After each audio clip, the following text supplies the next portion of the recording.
कहते हैं कि लहरों से नौका पार नहीं होती और कोशिश करने वालों की हार नहीं होती। नमस्कार दोस्तों, मेरा नाम है कृष्णवीर चार और आज मेरे साथ बैठे हैं कैंडिडेट जिन्होंने लेखपाल का एग्ज़ाम अभी अभी क्लियर किया है। आपको पता ही होगा कि लेखपाल की जो कट ऑफ है वो अभी आ रखी है, तो इन्होंने अभी लेखपाल का एग्ज़ाम क्लियर किया है। तो इनसे जानेंगे कि क्या क्या स्ट्रेटजी इनकी रही थी, क्या रो स्कोर इनका रहा है और पूरा प्रोसेस समझेंगे कि इन्होंने कैसे पढ़ाई करी, क्या जरिया रहा, किस तरह से पढ़ाई करी।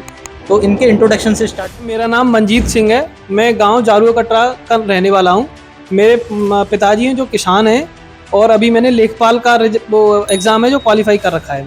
क्या रोल स्कोर रहा है आपका लेखपाल में? मेरा रॉ स्कोर रहा है 85.5 रॉ स्कोर है और कट ऑफ अभी गई है 75.75। कैटेगरी की आपकी? कैटेगरी ओबीसी अभी है मेरी। ओबीसी कैटेगरी से आपने 85.5 आपका स्कोर रहा है जी। आपने इसके अलावा कोई एग्जाम्स दिए हैं जिन्होंने आपने क्लियर कर रखा है? जी, मैंने अभी एसएससी के 2 एग्जाम्स दे रखे हैं और एयरफोर्स भी दे रखा है, वो दोनों भी क्वालिफाई कर रखे हैं मैंने। अच्छा, तो इन सब के बीच में आपको कैसे समझ में आई कि मुझे लेखपाल का एग्जाम देना है, या आपने पहले पैट दिया? वो पूरी प्रोसेस बताइए एस्पिरेंट को, तो समझ में आए।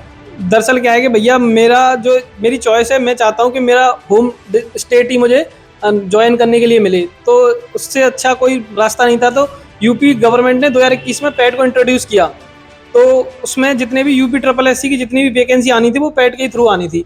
तो मुझे लगा कि यही सबसे अच्छा मौका है कि यूपी में जॉब पाने के लिए। पैट में आपका क्या स्कोर रहा था? पैट में 2021 में मेरा 76.5 रॉ स्कोर था सर। परसेंटाइल 97 पॉइंट समथिंग था, ऐसे आगे याद नहीं। अच्छा, तो उसके बाद फिर ये वैकेंसी आई लेखपाल की और आपने दिया? जी, तो लेखपाल की वैकेंसी 7 जनवरी को वैकेंसी आई थी और उसी के बाद मुझे लगा कि अभी तैयारी के लिए अच्छा मौका है, तो मैंने 15 मार्च को मैंने केएस लाइब्रेरी ज्वाइन कर ली थी सर। तो आपने लाइब्रेरी में पढ़ के ये तैयारी स्टार्ट करी? जी। अच्छा, स्टूडेंट को बताइए कि आपने ये आपने प्रोसेस जो है कैसे फॉलो किया, आपका किससे पढ़े, कैसे पढ़े, पूरा प्रोसेस बताइए, एस्पिरेंट को समझ में आए कि वो कहाँ से पढ़े।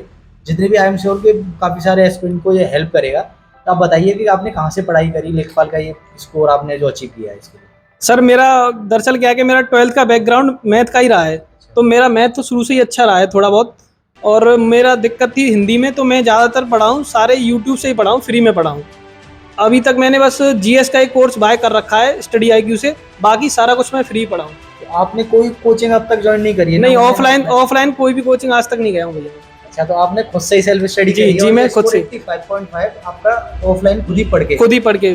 जी। अच्छा, आपका कैसे पढ़ते थे? घर पे पढ़ते थे, कहाँ पढ़ते थे? नहीं, मैं सुबह करीब 8 बजे लाइब्रेरी ज्वाइन करता था, शाम को 6 बजे जाता था, तो कंटिन्यू 10 या 12 घंटे में कंटिन्यू बैठ के पढ़ता था और रिवीजन। और ज़्यादातर मैंने अपनी परीक्षा में मतलब अच्छे मार्क्स लाने के लिए मैंने ज़्यादातर मॉक टेस्ट पे बिलीव किया है। मॉक टेस्ट ही मैंने लगाए ज़्यादातर। कितने मॉक टेस्ट आप लगाते थे डेली?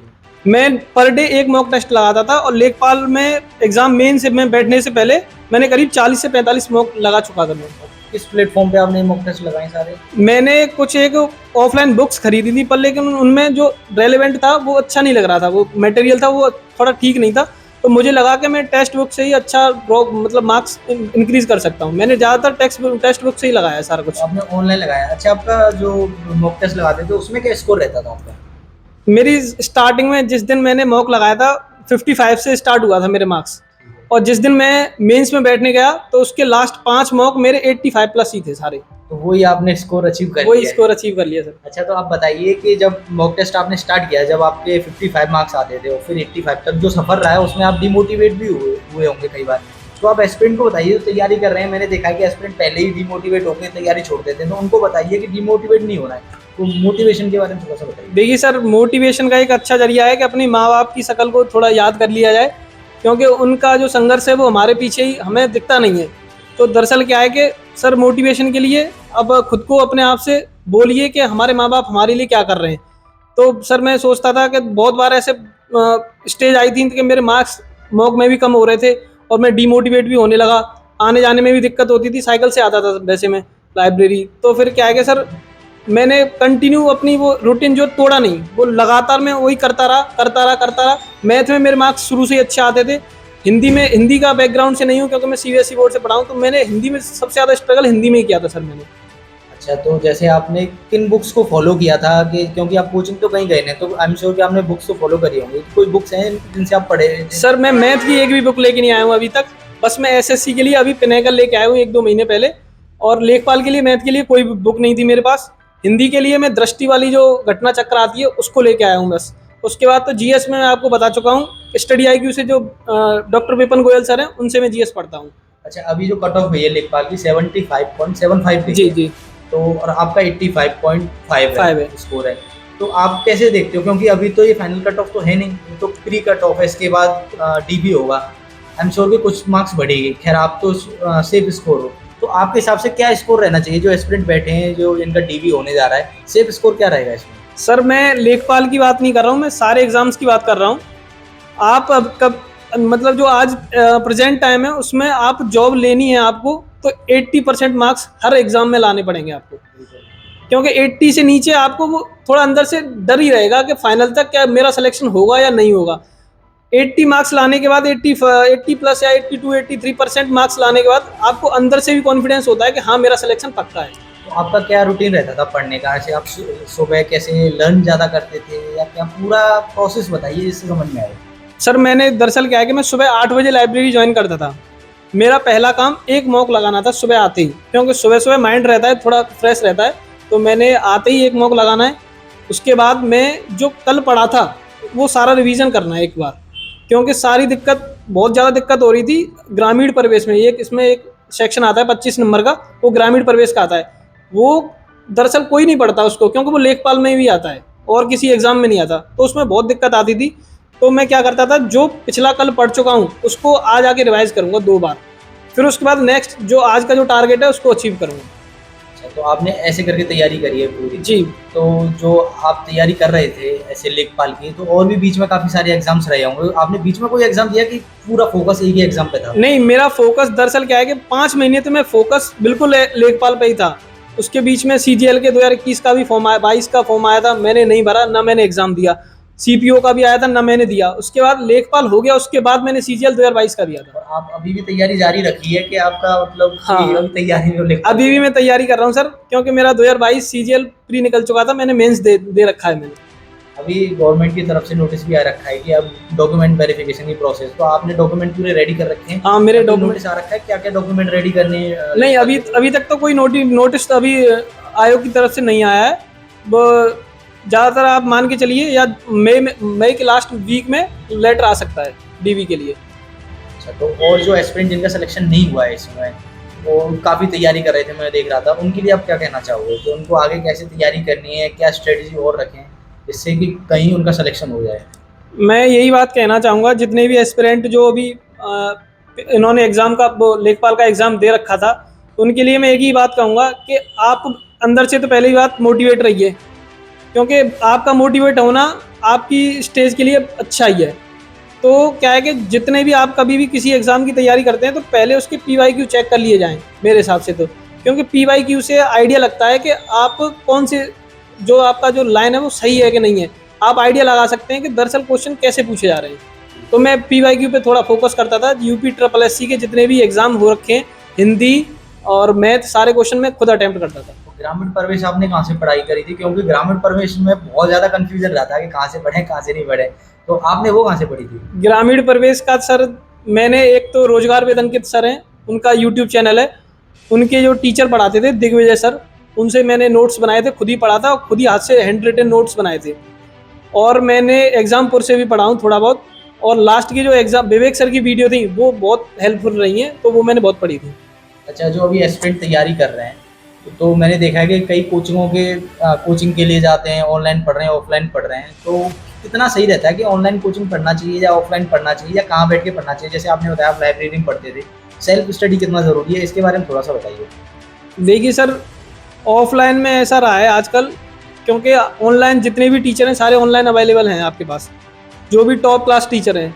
ऑफलाइन में क्या है कि जो बच्चे ऑनलाइन को थोड़ा समझ नहीं पाते हैं या फिर वो पढ़ने में इंटरेस्टेड नहीं है, वो घर वालों को थोड़ा पागल बनाने के लिए जाते हैं, तो वो ऑफलाइन ज्वाइन कर लेते हैं, क्योंकि उनको जो उनका टाइम है वो निकल जाता है, क्योंकि वो घर वालों को दिखाना चाहते हैं कि मैं पढ़ने जा रहा हूँ। पर लेकिन वो, मैं नहीं कह रहा कि सारे बच्चे नहीं पढ़ते हैं, पर लेकिन आजकल वो इतना ट्रेंड चल रहा है ऑफलाइन जाने का, और पहले से बहुत कम। आपने ये एग्ज़ाम क्लियर किया, तो आप एस्पिरेंट को बताओ कि कैसे मतलब वो कोचिंग से ज़्यादा बेटर रहेगा, ऑनलाइन जाना, ऑफलाइन जाना, या कहाँ बैठ के तैयारी करें, इसके बारे में थोड़ा और छोड़ो।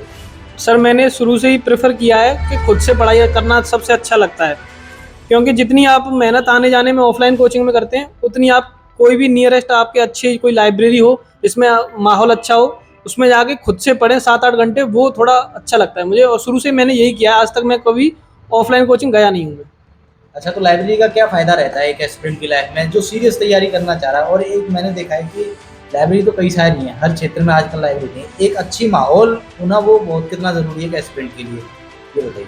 सर देखिए कि लाइब्रेरी का एक अच्छा अपने आप में एक अच्छा रोल होता है किसी भी एस्पिरेंट को एक टॉप पे पहुंचाने में, क्योंकि जो लाइब्रेरी में जो फैसिलिटी और जो माहौल लाइब्रेरी में क्रिएट होता है वो कभी घर नहीं हो सकता।